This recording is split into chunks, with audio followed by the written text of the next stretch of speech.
तो भाई middle east में अमेरिका और ईरान के बीच समझौते की खबरें आ रही हैं। ओमान के साथ मिलकर ईरान स्टेट ऑफ हॉर्मुज को खोलने के लिए राजी हो चुका है। हालांकि ये स्टेट ऑफ हॉर्मुज पूरी तरह से नहीं खुलेगा, कुछ रास्ते और बनाए जाएंगे ईरान की तरफ से, उन्हीं रास्तों से जहाज गुजरेंगे।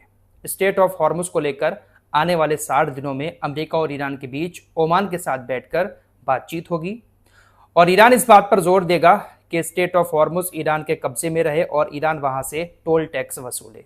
फिलहाल समझौते की खबर आ रही है।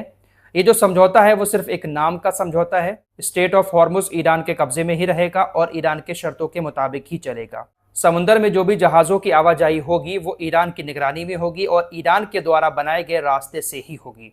ईरानी विदेश मंत्रालय की तरफ से इस समझौते को लेकर अभी अभी जानकारी दी गई है। हालांकि समझौते की खबरें सुबह से आ चुकी हैं कि डील हो गई है, लेकिन क्या डील हुई है इसकी जानकारी अभी तक अंदर से सामने नहीं आई थी।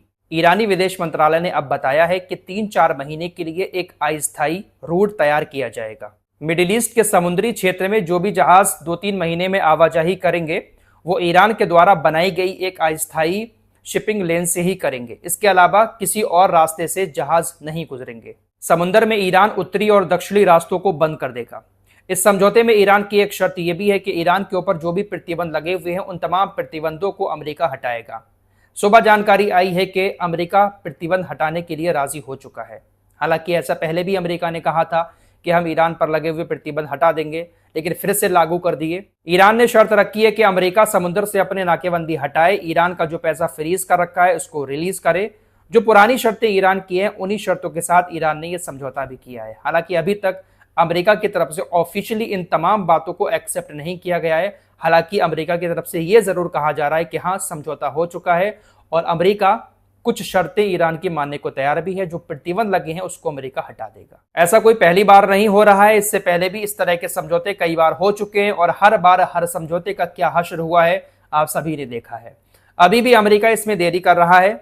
ईरान का कहना है कि जितनी देरी होगी समझौता उतनी ही ज्यादा खतरे में पड़ता जाएगा। कुल मिलाकर सीधी बात यह है कि स्टेट ऑफ हॉर्मुज में शांति के लिए अमेरिका को ईरान की सारी शर्तें माननी पड़ेंगी। ईरान 2 से 4 महीने के लिए एक अस्थायी शिपिंग लेन बनाकर देगा। तमाम जहाजों को उधरी से गुजरना पड़ेगा, उनके ऊपर किसी तरह का कोई हमला नहीं होगा। अगले 3 महीने के अंदर ईरान अमेरिका के साथ बैठकर इस बात पर जोर देगा कि स्टेट ऑफ हॉर्मुज ईरान के कब्जे में रहेगा और यहां से ईरान टोल टैक्स वसूलेगा। कुल मिलाकर ईरान ही आगे दिखता हुआ नजर आ रहा है। ईरान ही अपनी शर्तों के साथ स्टेट ऑफ हॉर्मुज को खोलने की बात कर रहा है।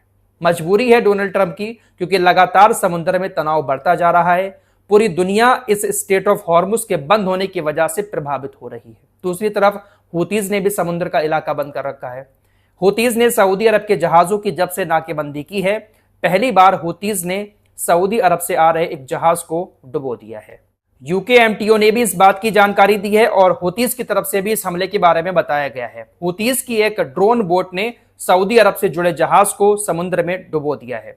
बाबल मंडप से गुजरते हुए हुतीज ने जहाज पर हमला किया और अदन की खाड़ी और बाबल मंडप के आसपास जहाज डूब रहा है। यूकेएमटीओ ने दावा किया कि हुतीज ने सऊदी अरब के तेल के जहाज डेजी पर ड्रोन बोट से हमला किया है, जबकि हुतीज का दावा है कि उन्होंने बैलिस्टिक मिसाइल से जहाज को निशाना बनाया है। फिलहाल पहला जहाज बाबल मंडप में डूब चुका है।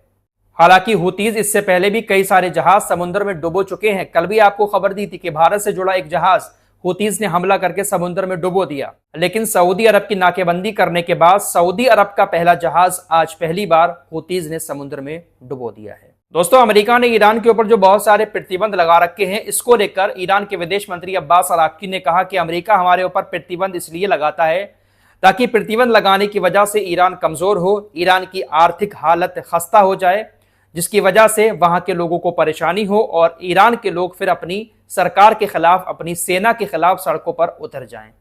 इस तरह का प्लान हमेशा से अमेरिका करता रहा है, इसीलिए ईरान के ऊपर इतने सारे प्रतिबंध लगा रखे हैं। लेकिन अमेरिका के इतने सारे प्रतिबंध होने के बावजूद भी ईरान पूरी मजबूती के साथ अभी भी खड़ा हुआ है। 28 फरवरी 2026 को अमेरिका और इजराइल ने ईरान के ऊपर इसी मकसद से हमला किया था कि हम हमला करेंगे, इनके सुप्रीम लीडर को मार देंगे, इनकी सेना के अधिकारियों को मार देंगे, तो जनता सड़कों पर उतर जाएगी और ईरानी सत्ता का तख्ता पलट हो जाएगा।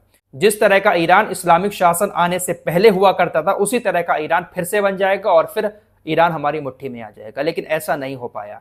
ईरान का परमाणु हथियार अभी भी सलामत है और परमाणु हथियार जैसी ताकत के साथ साथ ईरान के पास अब स्टेट ऑफ हॉर्मुज जैसी ताकत भी आ चुकी है। ईरान के एक अधिकारी ने पहली बार ऑफिशियली इस बात को कबूल किया है कि हां, वो भी परमाणु हथियार बनाएगा। ईरान के ऊपर अभी तक परमाणु हथियार बनाने के जो आरोप लग रहे थे, ईरान हमेशा यही कहता था कि हम परमाणु हथियार नहीं बना रहे हैं, लेकिन पहली बार कबूल किया गया है। IRGC के कमांडर इन चीफ अहमद बाहिदी ने कहा कि जब तक अमेरिका और इजराइल के पास परमाणु हथियार हैं, हम अपनी राष्ट्रीय सुरक्षा के लिए परमाणु हथियार बनाने पर काम करते रहेंगे। अगर अमेरिका और इजराइल अपने परमाणु हथियार छोड़ देंगे तो हम भी छोड़ देंगे। जब ये लोग अपने पास रखे रहेंगे तो हम भी परमाणु हथियार अपने देश की सुरक्षा के लिए बनाते रहेंगे। दोस्तों, मानो या मत मानो, लेकिन यह सच है कि शायद ईरान ने परमाणु हथियार हासिल कर लिया है। ईरान के पास जो रेगिस्तानी इलाका है, खतरनाक पहाड़ियां हैं, शायद ईरान ने उन्हीं के बीच में परमाणु हथियार बनाकर टेस्ट भी कर लिया होगा और अमेरिका को रातों रात भनक भी नहीं लगी होगी। ईरान अमेरिका और इजराइल से कहीं आगे चल रहा है, इसीलिए ईरान दब नहीं रहा है। समझौते की खबरों के बीच ईरान के विदेश मंत्री अब्बास अराक्ची ने पाकिस्तान, सऊदी अरब, तुर्की, कतर, इन तमाम देशों के न्यूज चैनल के जरिए एक चेतावनी मैसेज भेजा है। अब्बास अराक्ची ने कहा कि अमेरिका ईरान के ऊपर कोई भी नया हमला करता है तो खाड़ी में एनर्जी इंफ्रास्ट्रक्चर, जिसमें रिफाइनरी, पावर ग्रिड और तेल से जुड़ी सुविधाएं शामिल हैं, ईरान उन तमाम चीजों को निशाना बनाएगा। अच्छा, इसकी भी बात कर लेते हैं। ये कहां है इस वक्त, इसका कोई अता पता नहीं है। बहुत ज्यादा फड़क रहा था गाजा की जंग में, सुबह शाम इसकी तरफ से खतरनाक भाषण आते थे, लेकिन अब भीगी बिल्ली बन के बिल में छिपा हुआ है। इसने कहा कि देखिए, समझौते की खबरें आ रही हैं, अगर अमेरिका और ईरान समझौता कर भी लेते हैं तब भी हम डरेंगे नहीं, हम अकेले ईरान के ऊपर हमला करेंगे। हम अपने फ्यूचर को सही करने के लिए, अपने फ्यूचर को पक्का करने के लिए जो जरूरी होगा हम खुद अकेले करेंगे। ईरान अमेरिका समझौता कर रहे हैं, करते रहें। जब भी समझौते की कोई बात आती है ये बिलबिलाना शुरू कर देता है। इसको भी पता है कि अगर अमेरिका यहां से चला जाता है तो फिर मिडिल ईस्ट में इनका वजूद ही नहीं रहेगा। फिलहाल इस वक्त ये लेबनान के ऊपर हमला करने में बिजी है, हमले करके दुनिया को दिखाना चाहता है कि भाई मैं जिंदा हूं।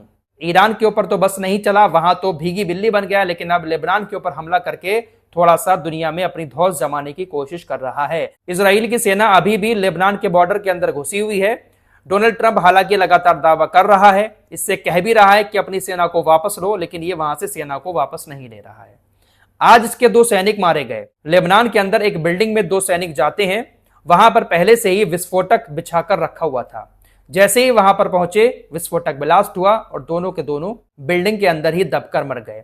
तो लेबनान के ऊपर इजराइल की सेना इस तरह से हमले कर रही है। रही बात गाजा की, तो गाजा में ट्रंप की तरफ से जो प्लान लेकर आया गया था, जिस पर अब सहमति बन चुकी है, हमास एक फिलिस्तीनी नई समिति को हथियार देने के लिए तैयार है। फिलिस्तीनी अथॉरिटी को नहीं देगा हथियार, एक नई समिति को हथियार देने को राजी हो चुका है, लेकिन इसके बावजूद भी गाजा पर इजराइल लगातार हमले कर रहा है।